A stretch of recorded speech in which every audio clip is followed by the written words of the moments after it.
And by the way, Uh-huh. our favorite family vacation ever, Hmm. we went to Tokyo, Kyoto, Oh, great. Osaka in spring. We had a wonderful time.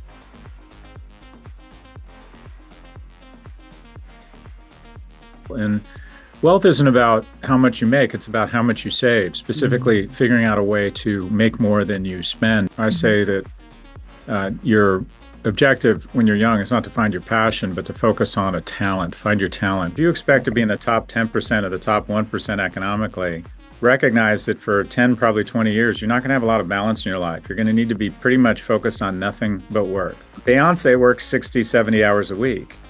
I know very few people who are at the top of their field who haven't spent multiple decades totally focused on work. The reason why I have so much balance now is because I didn't have a lot when I was younger. And what I tell people is they can have it all. They just can't have it all at once. So I think it's an honest conversation around where you expect to be and the requisite sacrifice to get there, and recognizing it's a trade-off.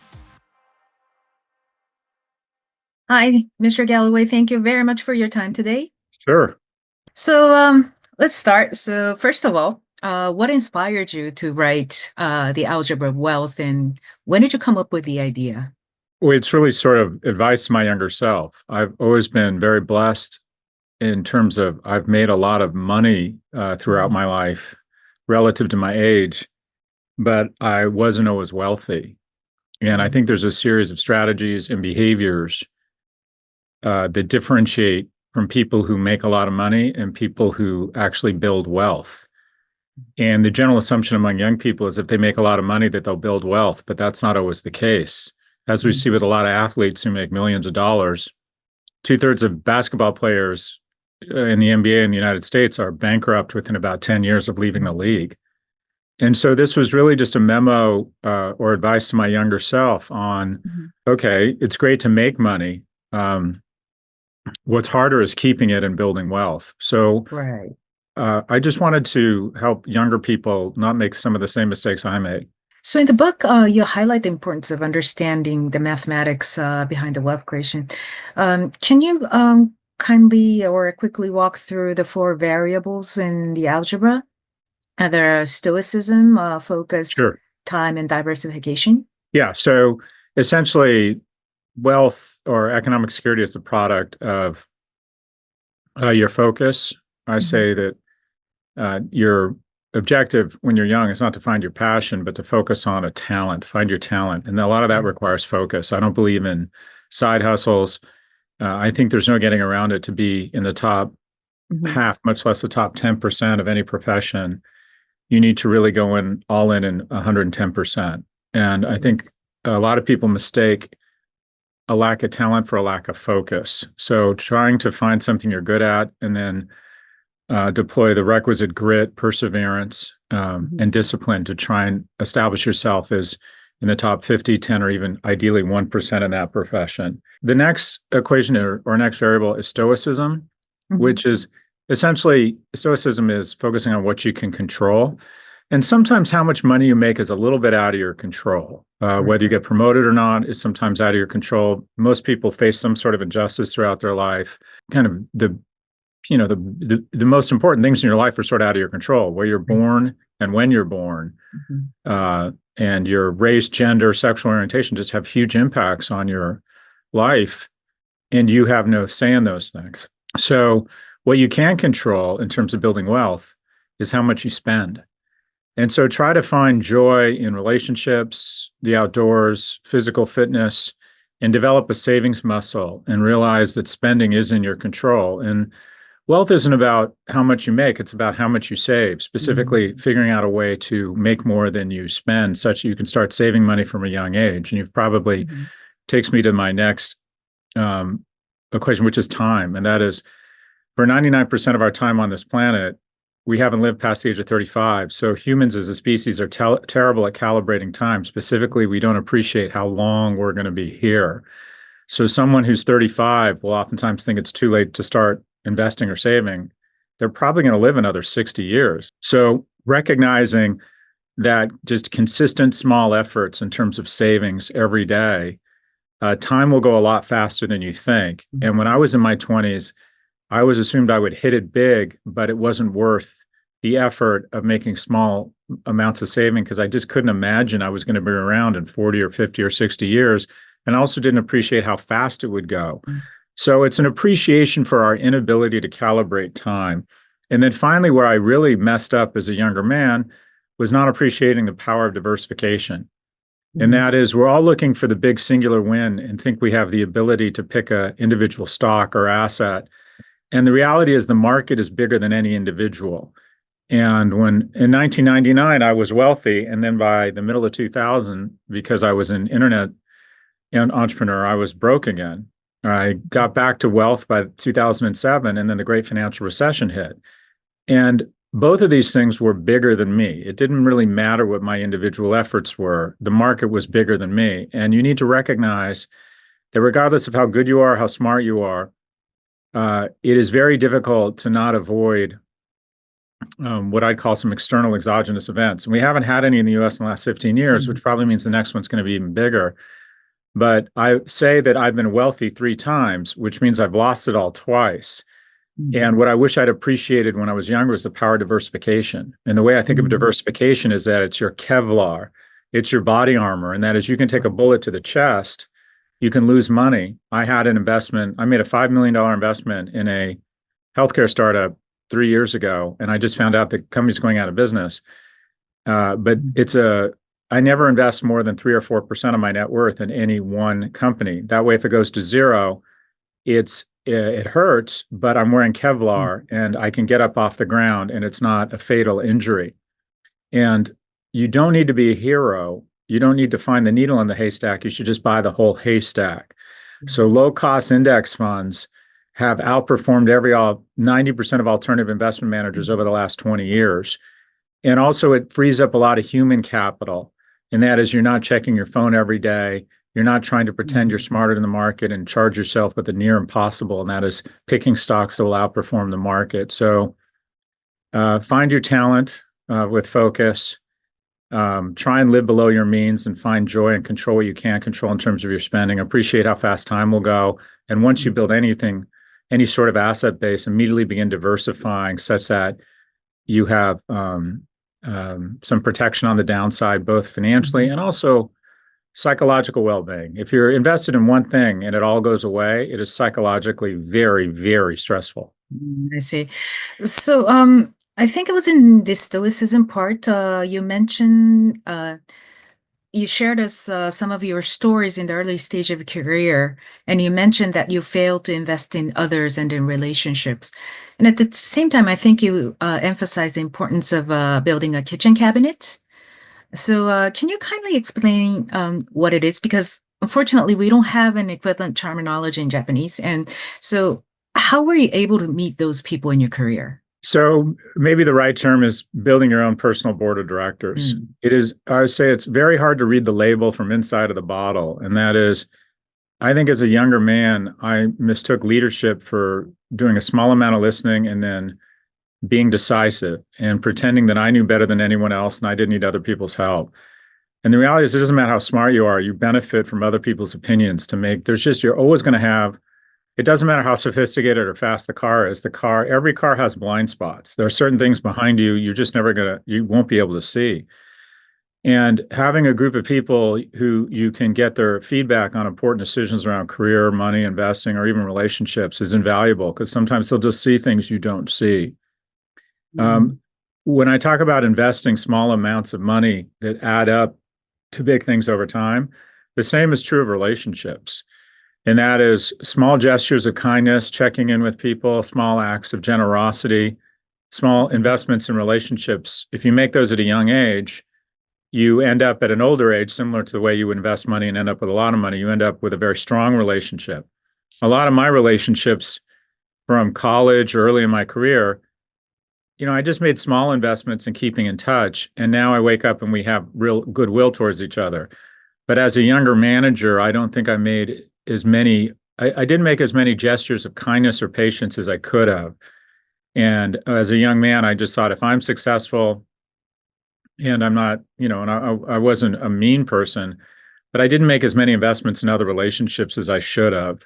I think some of that was because I was selfish, still am selfish. And two, I was, I think, a little bit worried about portraying myself as weak if I were to reach out and express affection or kindness or generosity. I had this weird sense of masculinity that I wasn't comfortable expressing my emotions or being too outwardly supportive of other people. And also, I think, especially with men, we're plagued with believing that kindness and generosity and compliments are a zero-sum game, that if you express kindness and that you're impressed with somebody else, it somehow reduces your own masculinity. So those are all things I learned as I grew up, really held me back or I think I would have been more successful at an earlier age had I learned those things when I was younger. Do you think that the physical communication or physical contact is more important? Because I think a lot of the younger generations are now use social media to make relationships with others. How do you feel about that? You mentioned that the social media itself is a time destroyer for the young people as well. So, do you have any comments or advice for the younger generations? There's just no getting around it. In-person relationships are much more impactful and have a much greater ROI. Remote work, I think, is a bit of a disaster for young people because they don't learn as much. It's more difficult to find mentors. It's much more difficult to be disciplined about doing work when you're at home. And also, the research shows you're 38% less likely to get promoted. You're going to make less money because what typically happens is when there's a position or a promotion available, there's typically multiple people who are qualified to be promoted. And the decider, the person making the decision, will base his or her decision on the following: who they have the best relationship with. And relationships are a function of proximity. It is much easier to establish a relationship with someone when you're both in the office together consistently over time than over Zoom. So be clear, remote work is a great thing on a lot of levels, but you're going to make less money and you're going to advance more slowly. So in addition, I think especially for men who need more guardrails, I think being in the office is really important. Young men don't have the same executive function early on. Their prefrontal cortex doesn't catch up to a woman's until age 25. So again, just personally, I needed the discipline and mandate of being in the office by 9 a.m. every day. And my first job at Morgan Stanley, I'm putting on a tie. Otherwise, I would have been drinking every night. I just wouldn't have gotten as much work done. So I think that forced discipline and structure is really important for young people. And it's a great place to meet friends. It's a great place to meet mentors. And it's a great place even to meet potential mates. So 100%. I'm not suggesting it's right for everybody. Some people have kids to take care of, parents to take care of, live too far from the office to get in every day, can't afford to live near the office. I think remote work is a real unlock for some people. For young people, I'd be very careful. I think the office is a feature, not a bug. I think it's a good thing for young people. I see. So that connects to your story about building a kitchen cabinet as well, I assume. Okay, so let's move on to the diversification part. You mentioned the 80-20 portfolio theory. And so you just said you suggested us to split your first $10,000 into 80% into passive funds and 20% in active investments. Can you kindly walk through a little bit on this theory? Well, I mean, my unfiltered advice is to put all of it into passive funds. Okay. However, I think young people a lot of people find psychic reward in investing, picking stocks themselves. It can also be a great way to learn because when you pick a stock, if you pick Toyota, you start to learn about it because you're interested in it and you want to show that you're smart and you made a good investment. And also, if you believe you can beat the market, I think you should try with a little bit of your money. And I think over time, you'll probably learn that you can't over the medium and long term. You'll tell yourself a story when it's up that you're better than the market, but over the long term, it's almost like trying to beat the casino. Over the long term, you're probably not going to happen. But I suggest young people, if they want to learn about the markets, if they enjoy them, take a portion of their savings and actively participate, pick stocks, learn about them, understand the markets. And some people find it interesting. Some people find it fun. Mhm. And also, it's just an interesting way. Again, it's an interesting way to learn about the markets and also learn a little bit about yourself, how you respond to the ups and downs. But I still think the majority of your assets should go into passive, Mhm. low cost ETFs and index funds. Okay, thank you. Yes, that's I think is a most simple way. And in fact, in Japan, we have this tax-exempt account for individual to save their money, uh, in form of mutual funds, and Yeah, it's becoming a lot of the younger generations are now starting to invest their money using those accounts as well. those are So, fantastic ways to yes. build wealth. Hmm. Those are, my strong advice to any young Japanese person listening to this is to max out to the greatest extent they can those types of tax-free Okay. vehicles that compound. That's a blessing, and that's a wonderful thing about that. Hmm. Costs the government a lot of money. Take advantage of it. Right, exactly. Thank you. So, going back to the four variables, which one do you think is the single most important factor that most people overlook? Well, you can't build wealth without making money. So finding your talent is Hmm. probably it kind of starts there. Right, I would say that the one people make the biggest mistake around is they don't realize how fast time is going to go. right, right. And the one they think the least about, the kind of undiscovered one, is the power of diversification. So, Mm. I mean, it's like, what's more important, sleep, nutrition, or exercise? I would say yes. So I Mhm. think they're all, but if you had to pick one, you can't get wealthy without making at least some money. Mm. So finding your talent is, I think, probably where you need to start.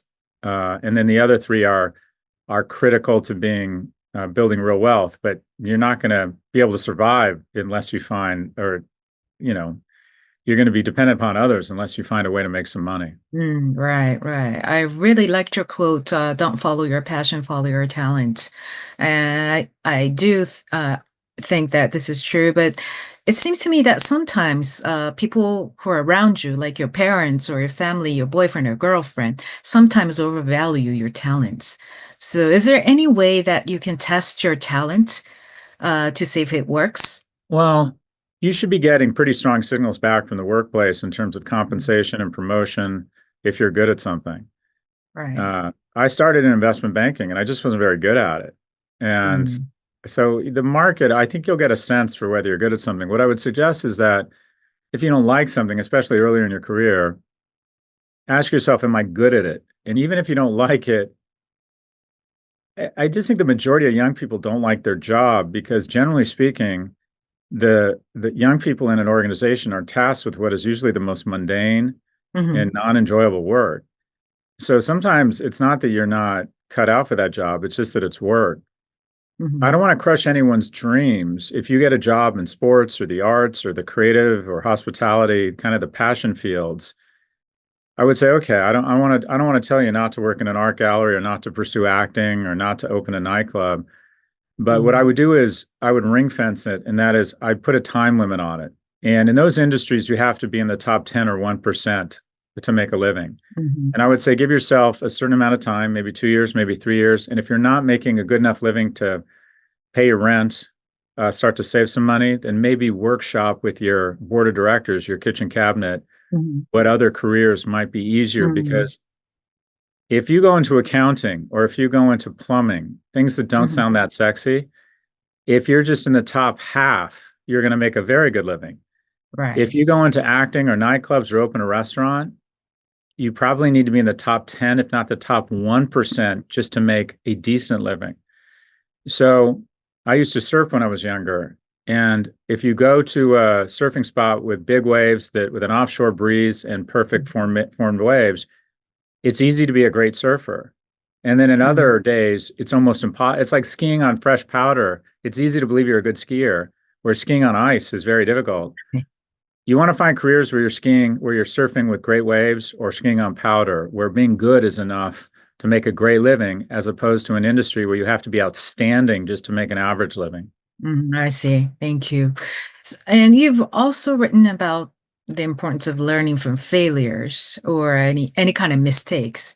So, what was your own key failures, and how did it contribute to your understanding of wealth building? I've had a lot of failures. I was constantly going all in. I was kind of raised in this internet generation where you were supposed to invest everything in a company. And one of my companies was a VC-backed e-commerce company called Red Envelope. And I was that guy that borrowed against my stock so I could buy even more stock. So when the company went out of business, I would not only lost everything, I owed money. I was more than broke. I had negative net worth. And that was not only financially very stressful, it was emotionally very stressful. So diversification or not being too stupid to realize that it's less painful not to make as much money through diversification. It's less painful than putting yourself in that type of position. The upside is not as great as the downside when you don't diversify. Not investing personally. I got divorced when I was younger. Divorce can be financially ruinous. It sort of snatches defeat from the jaws of economic security. So I think it's important that you have real alignment with your partner, because the fastest way to go from being financially secure to financially insecure is divorce. So a lot of my financial failings or financial stress has been a function of my personal failings. When I've had companies that were working, I mean, the fastest way to ruin a good company is when the partners don't get along and aren't generous with each other. And I've tried always to be generous and understanding with my business partners, because you want to talk about a tragedy. A lot of businesses are working and then fly apart at the seams because the partners aren't getting along and undervalue their partner's contribution and overvalue their own contribution. So wealth is a whole person project. A lot of it is based on character and the strength of your relationships. I see. So I want to ask you a little bit about yourself, a little more. So given your busy schedule, how do you actually manage your work-life balances, and what practices do you follow to maintain your personal well-being while staying productive? Well, the first is when I was younger, when I was your age, recognizing that balance was a myth. That, I mean, what I would say is you just need to have a sober conversation with yourself. If you expect to be in the top 10% or the top 1% economically, recognize that for 10, probably 20 years, you're not going to have a lot of balance in your life. You're going to need to be pretty much focused on nothing but work. Beyonce works 60, 70 hours a week. I know very few people who are at the top of their field who haven't spent multiple decades totally focused on work. Now, that's not to say you can't have some joy. That's not to say you can't have some relationships, but it comes at a cost. The reason why I have so much balance now is because I didn't have a lot when I was younger. And what I tell people is they can have it all. They just can't have it all at once. And I'm not saying, my way was to be totally focused on work so I could have more balance now. That's not necessarily the right way. Some people decide they're willing to trade off some future economic security to have more balance younger in life. That's fine, but recognize you're probably going to have to live somewhere outside of, say, a Tokyo or a New York and have a lower cost of living. Because if you expect to be living in Tokyo or New York or Los Angeles, the amount of money you need to make requires you to be very, very focused on your career. And there's no getting around it. It just takes a tremendous amount of effort and just sheer time. So I think it's an honest conversation around where you expect to be and the requisite sacrifice to get there, and recognizing it's a trade-off. The less balance you have in your youth, most likely you'll have more balance when you're older. And those are very personal decisions you have to make. But to believe that you can have balance as a young person and also be incredibly influential or economically secure at a young age, that's a myth unless you're smart enough to have rich parents. Yes, definitely. All right, thank you. So, moving on to the last piece of my question. So, for someone just starting their career, either in the tech or in the business world, what would be the top piece of advice to navigate the complexities of this rapidly changing landscape? I would say there's some basics. get the easy stuff right. I didn't get the Mm, easy stuff right. I used to work really hard and then I'd be late to meetings. mm, And that just makes everyone not want to appreciate your work or not like you. right. Um, show up a little bit early, leave a little bit late. Mm, Listen. Yeah, just listen a lot and try and mm, learn. Try and find mentors in your organization, invest in relationships. Try and take initiative and try and find one or two things you can do for your boss that are your idea that help free up time for them. Try to figure out a way to make yourself almost indispensable. Become immediately an ally to your coworkers. Speak well of them behind their backs. Be the person that is constantly rooting for other people. Don't see it as a competition, see it as a team effort. The majority of CEOs very early on establish, oftentimes senior leaders aren't the most talented.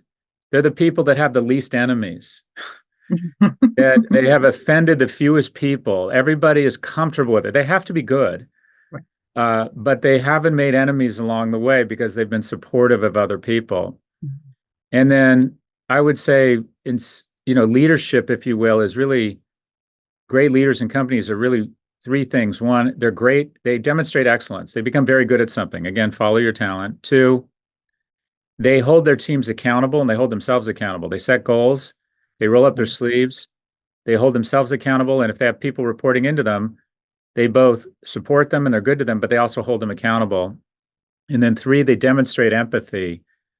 They get to know the people who are working for them, what their priorities are. Their priorities might be managing people, might be getting some sort of opportunities to speak in public. It might be that they need certain times of the day or the week off for their kids. And when you make an investment in them and show that you understand their priorities, even if they're not your priorities, you'll end up with a group of people that are loyal to you. And one of the keys, at least for me in building a small business, the key was retention. And that is, if you find good people, holding on to them is really the whole match. The team with the best players wins. So loyalty is a function of appreciation, and there's both economic appreciation and psychic appreciation. And I think a lot of that is just empathy, is showing that you understand them and you're going to match your efforts to what they value, even if it's not what you value. There's a lot there, but I think also what I would say is my key to success, and I've said a lot of things here, but I would say my one key to success is my willingness to endure failure. I had several companies not work, and it never took me out of the game. I learned how to mourn and move on. I had companies go out of business, but it never discouraged me from trying to raise more money to start another business. And I've started 9 businesses. They say only 1 out of 7 businesses work, so I started 9. And of those 9 businesses, I would say 2 worked, 4 were just okay, and 3 failed. And a lot of people after a failure have trouble recovering. And so recognize the only thing that's going to happen, the only thing I can guarantee you as a young person is you'll have a certain amount of joy and a certain amount of tragedy in your life. And the ratio of that, a lot of it is out of your control. Your health, people who you love, their health, being in the right place at the right time, being in the wrong place at the wrong time. But what you can control is how you respond to things. And the majority of successful people have the skill to endure real failure and move through it. As Winston Churchill said, success is the willingness to endure failure without losing your sense of enthusiasm, your willingness to endure failure. Oh, I see. Well, thank you very much. I think that really helped, not just the young people, but all those watching this video and all your fans in Japan as well. So, so that's about it. So, thank you very much for your time and all of your insights today. And by the way, our Uh-huh. favorite family vacation ever, Mhm. we went to Tokyo, Kyoto, Oh, and great. Osaka in spring. We had a wonderful time. Oh, please come over. Please come over again, please. High Yes. culture. Yeah, thank you very much. We'll be waiting for you. The fun trip is definitely fine. Please come over to Tokyo. Again, thank you so much. Will do. Yes, Take care. thank you. Thank you. Bye Bye-bye. now.